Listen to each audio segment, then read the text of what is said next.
Est-ce qu'il t'est déjà arrivé de prendre la décision de faire quelque chose et tu as rassemblé tout ce dont tu avais besoin pour accomplir cette chose et tu trouves comme au fond de toi une sorte de résistance à l'intérieur de toi qui t'empêche de faire cette chose. Tu as tout ce qu'il te faut, mais lorsque tu essaies d'accomplir cela, lorsque tu essaies d'accomplir cette chose, c'est comme s'il y a un toit qui est au-dessus de toi et qui t'empêche de faire cette chose. Bienvenue dans le podcast de la génération Esther, un podcast qui a pour objectif de transformer votre mentalité afin que vous puissiez devenir une femme qui brille dans tous les domaines, spirituel, influence et féminité, afin que vous deveniez la femme que Dieu dit que vous êtes. Bonjour. Comment est-ce que vous allez, mes chères ladies? J'espère que vous allez bien, par la grâce de Dieu. Donc aujourd'hui, j'aimerais vous parler des pensées limitantes. Alors, c'est quoi déjà les pensées limitantes? Donc, les pensées limitantes, ça va être tout ce qui va t'empêcher d'accomplir un certain projet ou d'accomplir une certaine chose, mais en termes de pensée. C'est-à-dire, ce sont des pensées qui sont là, dans ta tête.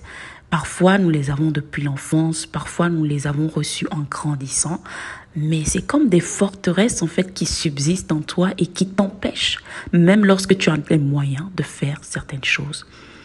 Donc, il a été prouvé que certains animaux, à cause du fait qu'ils ont été attachés pendant plusieurs années, le jour où on les détache, en fait, ces animaux ne vont pas repartir à leur état normal lorsqu'il s'agit, par exemple, d'animaux sauvages, parce qu'ils ont tellement été attachés à la même place, sur le même lieu, que finalement, en fait, ça fait partie de leur réalité. Et justement, les pensées limitantes, ça va être un peu ce genre de problème-là.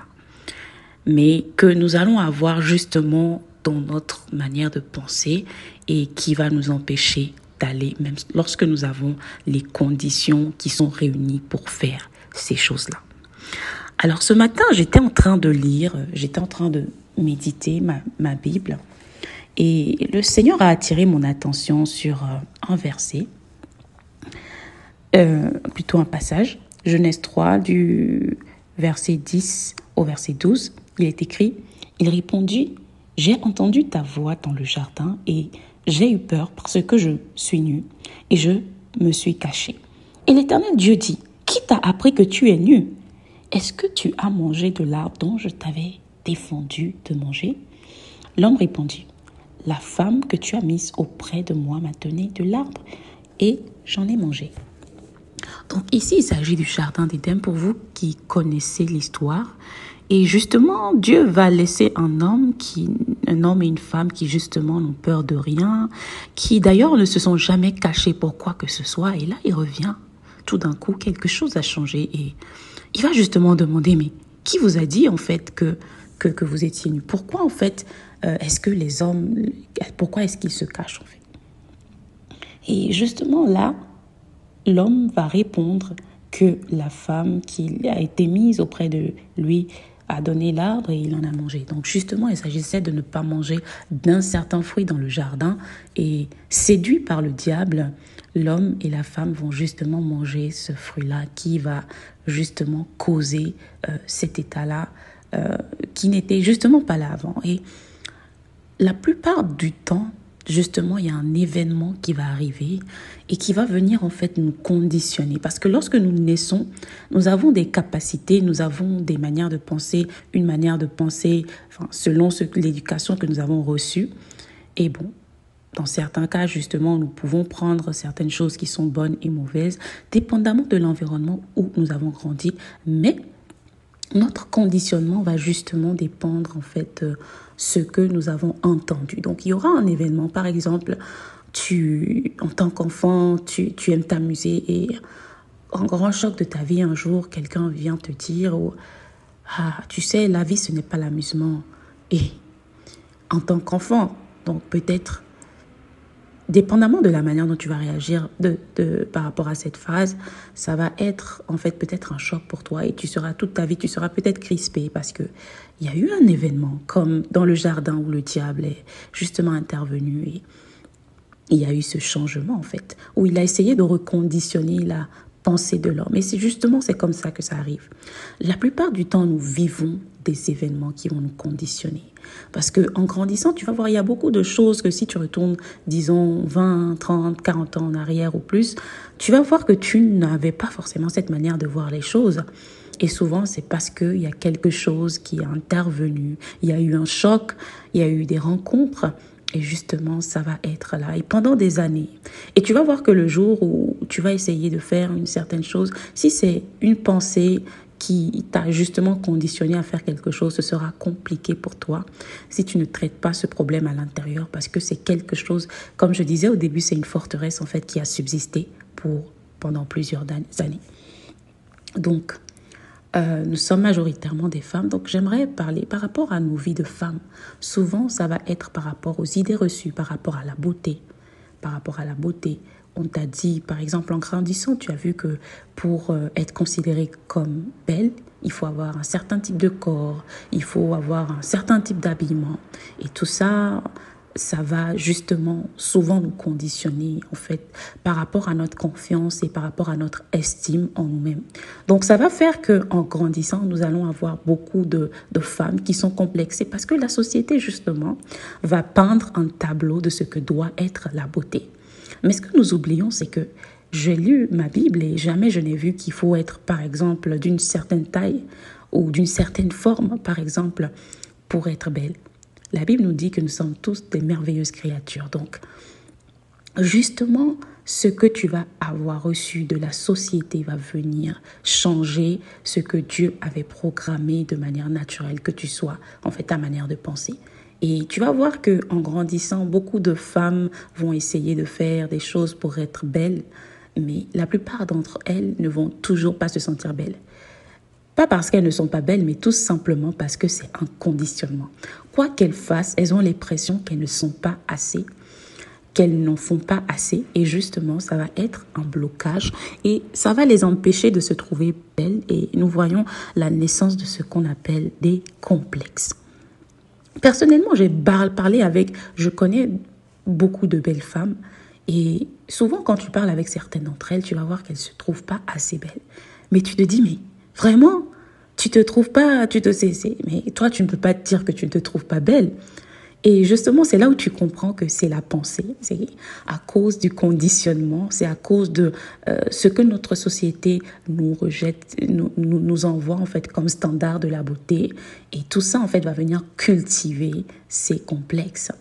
Donc, c'est là où il faut faire très attention. Donc, j'aimerais te poser cette question par rapport à toi-même. Quels sont ces points?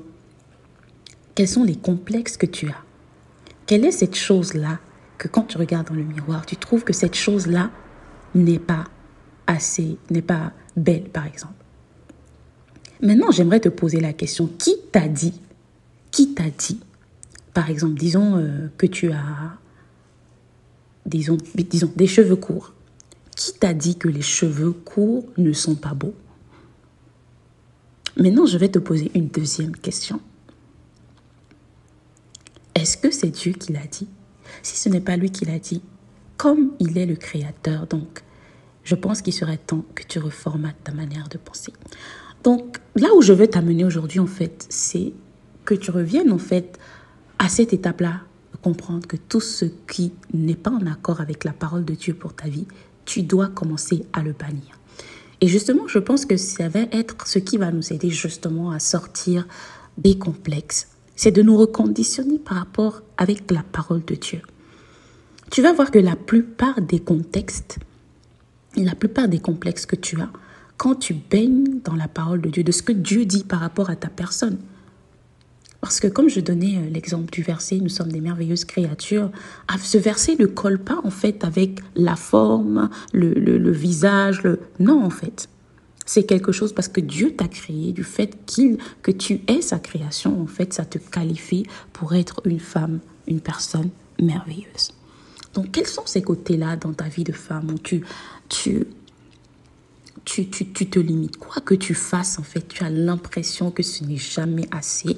Tu as tout fait, tu es allé chez l'esthéticienne, tu prends soin de toi, par exemple physiquement, ou qu'est-ce qui s'est passé? Et moi, justement, j'aimerais te ramener à ce conditionnement-là.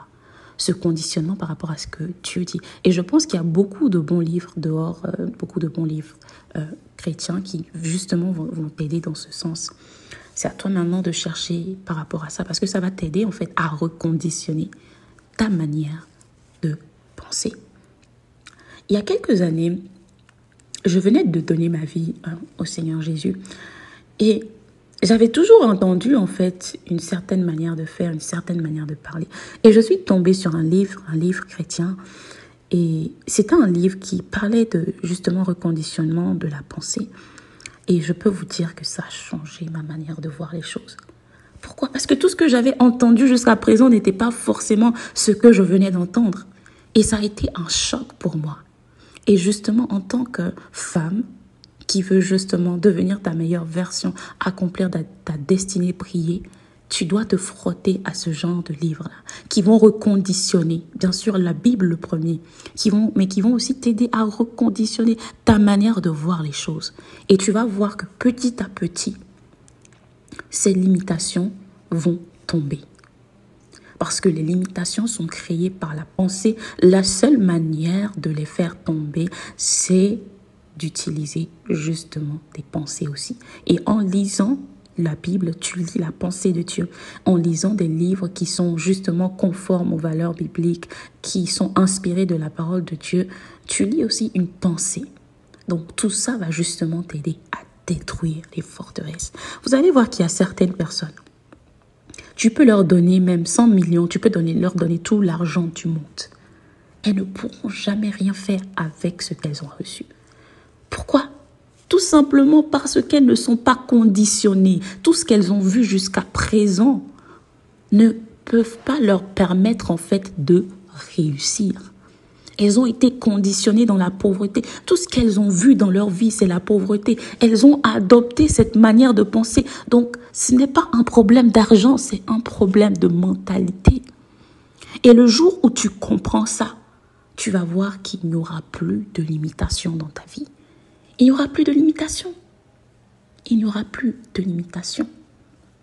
Et ma question, c'est qu'est-ce qui te limite dans ta vie de femme? Par rapport à ton estime personnelle, par rapport à ta manière de voir les choses. Il y a beaucoup de femmes qui souffrent en silence. Surtout le problème de l'estime de soi, de la confiance en soi. Parce qu'elles pensent qu'elles ne sont pas assez. Elles pensent que si elles n'ont pas un certain trait, quelque chose, un certain physique, elles ne pourront jamais être belles. Elles ne pourront jamais être assez. Et j'aime bien les anglophones qui disent « You are enough ». Et c'est ce que j'aimerais te dire aujourd'hui. Tu es assez. Indépendamment de ton statut social, du milieu duquel tu viens, tu es assez. Du moment où tu es une fille de Dieu, tu es assez. Et si tu veux demeurer dans cette pensée-là, tu auras besoin de travailler. Beaucoup de personnes, beaucoup de femmes pensent que oui, c'est suffisant et tout, je sais juste. Non, tu auras besoin de travailler, tu auras besoin d'être intentionnel. C'est pas pour rien que dans une classe, vous allez voir des gens qui ont par exemple 18 et vous avez des gens qui ont que 5 par exemple. La plupart du temps, c'est parce que la personne qui a 18 fait le pas de plus. Et tu as besoin de cultiver ta pensée pour ramener à l'état d'origine en tant que femme. Si tu veux être une femme épanouie, libre. Une femme qui réussit. Une femme qui rayonne. Parce que le rayonnement, ça commence à l'intérieur. Donc, j'aimerais parler aussi des projets. Donc, tu as certainement des projets. Et je l'ai aussi expérimenté dans ma vie. Il y a certains projets où j'ai été bloquée à cause de ma pensée. C'est-à-dire que j'essaie, et surtout, j'aimerais mettre un point, surtout dans le milieu religieux. Je dis milieu religieux, pourquoi? Parce qu'il y a beaucoup d'idées que nous recevons dans le milieu chrétien qui ne sont pas forcément des idées qui viennent de Dieu. Parfois, c'est des formatages en fait qui ont été mélangés, genre des trucs qui ont été mélangés, comme au temps de Jésus avec les pharisiens. On te dit que en tant que femme chrétienne, tu ne peux pas être belle, par exemple. Tu ne peux pas accomplir des projets en tant qu'enfant de Dieu. Tu ne peux pas être riche. Tu ne peux pas. Mais ce sont des formatages religieux, en fait. Et tu as besoin de cultiver ta pensée. Tu as besoin d'être en alignement avec la parole de Dieu. J'insiste, parce que la parole de Dieu est l'instrument qui va te permettre d'être aligné avec la pensée de Dieu pour ta vie. Et si tu n'es pas aligné, quel que soit ce que tu as comme ressource, si ta pensée n'est pas alignée avec la pensée de Dieu, oublie les projets que le Seigneur te met à cœur. Oublie. Tu ne pourras pas réellement accomplir cela parce que le diable sait que tes projets auront de l'impact. Donc, il essaiera toujours de t'envoyer des pensées pour essayer de t'handicaper. Donc, c'est très important. Et beaucoup de personnes abandonnent leurs rêves à cause de ce qu'ils ont entendu dans des milieux religieux qui leur disent non, si tu fais ceci, tu seras cela. Mais tu vois qu'il y a toujours ce projet-là en fait. Tu es convaincu réellement que tu l'as reçu, ce projet. Donc beaucoup des pensées limitantes. Parfois ça va être, personne n'a réussi dans ta famille. Qu'est-ce qui te fait croire que si toi tu te lances, tu vas réussir? Parfois, ça va être, mais regarde, tu ne peux pas faire ça parce que tu viens de là, tu viens d'ici, tu ne peux pas. Qui t'a dit que tu ne pouvais pas? Qui t'a dit?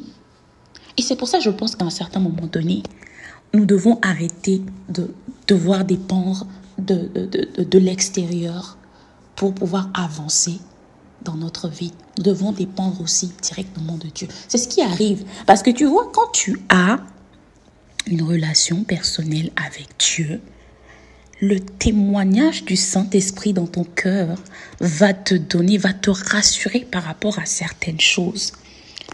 Et ça va te permettre de savoir quand c'est faux, quand c'est vrai. Ça va te permettre de pouvoir jauger les choses de toi-même. Mais lorsque tu n'as pas ça, ça sera compliqué. Ça sera compliqué. Tu auras les plus beaux des projets. Mais tu auras toutes ces sortes de limitations. Et je te pose encore cette question.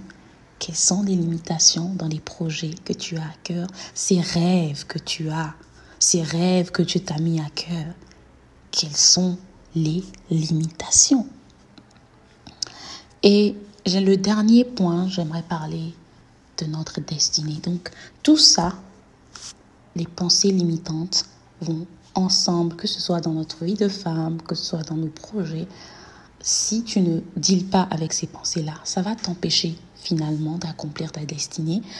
Parce que tout le temps, tu seras là, tu seras en train de penser à ce que tu dois et ce que tu ne dois pas en fait. Parce que tu as tellement reçu des choses qui justement ne viennent pas forcément de la pensée de Dieu pour ta vie. Et puisque la destinée, c'est quelque chose de divin, c'est quelque chose que Dieu te donne pour accomplir, c'est comme une mission. Donc ça va t'empêcher. C'est comme lorsque tu achètes un appareil avec, disons, un manuel. Donc, si tu violes toutes les règles du manuel, l'appareil ne va pas fonctionner. L'appareil, ou si même ça fonctionne, ça ne va pas durer. Parce que tu ne suis pas en fait les règles du créateur de l'appareil. Et donc, ça va abîmer ou soit ça va empêcher ton appareil de fonctionner. Donc, c'est très important. Si tu veux accomplir ta destinée, tu as besoin de te séparer, de détruire des pensées limitantes. Donc, dans tout ce que tu devras accomplir, ta vie sur terre, tu vas avoir une vie épanouie et accomplir la mission divine que tu as reçue, ta mission de vie. Il sera important de te débarrasser des pensées limitantes. Et j'ai déjà dit que pour se débarrasser des pensées limitantes, tu auras besoin de reconditionner ta pensée. Et ça commence déjà avec la lecture de la parole de Dieu, la méditation. Méditation. Lorsque vous lisez le livre de Josué, Dieu disait à Josué de garder le livre devant ses yeux. Pourquoi? Parce que justement, il aura besoin en fait de constamment en fait se rappeler de ce que Dieu a dit pour pouvoir réussir dans la mission, dans le projet, dans l'exploit que Dieu l'a appelé à accomplir. Donc c'est très important, ça va être très important que tu puisses méditer la parole de Dieu. Méditer. Lorsque tu as une question, que tu prennes en fait les versets qui correspondent à cette question-là pour réellement comprendre la pensée de Dieu par rapport à cela. Ce sera important aussi que tu lises, que tu écoutes des livres, des prédications qui justement vont venir reconditionner ta pensée. Donc c'est très important. Et moi je vais te dire, si tu remarques qu'il y a un domaine dans ta vie qui souvent tu fais tout et ça ne marche pas, tu fais tout ce que tu dois faire, c'est que peut-être souvent, très souvent, il y a la pensée, tu as prié, tu as lié les démons, tu as attaché les forces du village, tu as fait tout ce que tu veux, tu as travaillé, tu as fait ton business plan, tu as fait tout ce dont tu avais besoin en fait de faire, tout ce que tu avais besoin de faire, tu l'as fait, mais rien ne marche. Souvent c'est la pensée, souvent, très souvent c'est la pensée. Donc quand souvent tu remarques ça, c'est que tu dois revenir t'asseoir et faire ce que je t'ai appris. Cherche la racine du problème. Pense quels sont réellement ces événements qui sont intervenus dans ma vie. J'ai donné l'exemple de la pauvreté, par exemple. Donc, un pauvre qui finalement a toutes les ressources pour réussir, mais qui n'arrive pas. Finalement, c'est à cause de sa pensée. Pose-toi les bonnes questions. Quelles sont ces choses-là qui sont intervenues et qui ont court-circuité ma vie? Quelles sont ces choses-là, en fait, qui sont intervenues de manière brusque? D'où ça vient? D'où est-ce que ces choses-là me viennent, en fait? Ça vient d'où? Pose-toi les questions et demande l'aide du Saint-Esprit qui vit en toi. Il va te diriger. Souvent, tu vas voir, ce sont des événements qui sont passés dans l'enfance. Ça peut être un choc, ça peut être même une idée, ça peut être même une manière de procéder de là où tu viens, peut-être même dans ta famille. Parce que parfois, tout ce qu'on nous apprend, c'est pas tout qui est bon. Parfois, il y a certaines choses, c'est parce que les personnes qui nous ont appris ces choses-là ne savaient pas mieux, en fait. C'était comme ça qu'ils avaient reçu aussi. Et puisqu'ils n'ont pas appris différemment, ils vont, bien sûr, en toute bonne volonté, nous apprendre ces choses-là. Mais ça ne veut pas dire pour autant que c'est une bonne manière de faire, tu vois. Donc, pose-toi la question, d'où est-ce que me vient cette manière de penser-là? D'où est-ce que ça me vient? Et ensuite, tu prends les ressources. Tu commences, bien sûr, avec ta Bible. Tu cherches les ressources, les enseignements, les livres, tout ce que tu peux utiliser comme ressources pour te reconditionner. Et j'insiste, c'est très important que ce que tu vas utiliser comme matériel obéisse aux principes bibliques. Parce que justement, dans cette démarche de reconditionnement, il y a des gens qui vont ramasser d'autres choses qui sont même pires que ce qu'ils avaient en avant. Tout ce qui va être en contraire avec les principes bibliques, tu ne dois pas embrasser cela. Je donne un exemple très pratique. Par exemple, tu veux être belle. Tu te sens pas belle et tu veux acheter, bien sûr, tu as lu ta Bible et tout. Justement, tu as médité et maintenant tu cherches, par exemple, à acheter un livre pour t'aider dans cette démarche-là. Maintenant, tu vas acheter un livre qui t'encourage à te vêtir de manière indécente. Tu vois, tu vas te créer, là, tu es en train de marcher comme à contre-courant, en fait. Donc, assure-toi que les livres il y a certains livres qui sont pas forcément chrétiens, mais qui suivent des principes bibliques. Mais là où un livre qui va te pousser, en fait, à agir contre la parole de Dieu, ou qui va te pousser, en fait, à te séparer de Dieu, sors cela. C'est pas un livre à lire. Personnellement, j'ai déjà lu plusieurs livres, que ce soit chrétiens, non chrétiens, qui m'ont aidé. Et j'ai eu certains livres, même quand je priais par rapport à certaines choses dans ma vie que je devais changer, j'ai eu à cœur d'aller lire. Parfois, demande même au Seigneur de te diriger vers ces bons livres. Demande au Saint-Esprit quels sont les livres que je peux lire, en fait, pour m'aider dans cet état, pour me débarrasser, en fait, de cette manière de penser. Et tu vas voir qu'il va te diriger d'une manière ou d'une autre. Donc, j'espère que ce podcast, parce que là, nous allons commencer maintenant, je vais adopter ce format et nous allons aborder plusieurs sujets. Tu as écouté ce podcast et tu sens que tu as des questions, pose-les en commentaire et j'y répondrai avec plaisir. Donc n'hésite pas à t'abonner à la chaîne et n'hésite surtout pas à aimer et à partager pour que plusieurs femmes, plusieurs personnes puissent voir la vidéo. Dieu te bénisse et on se dit à la prochaine.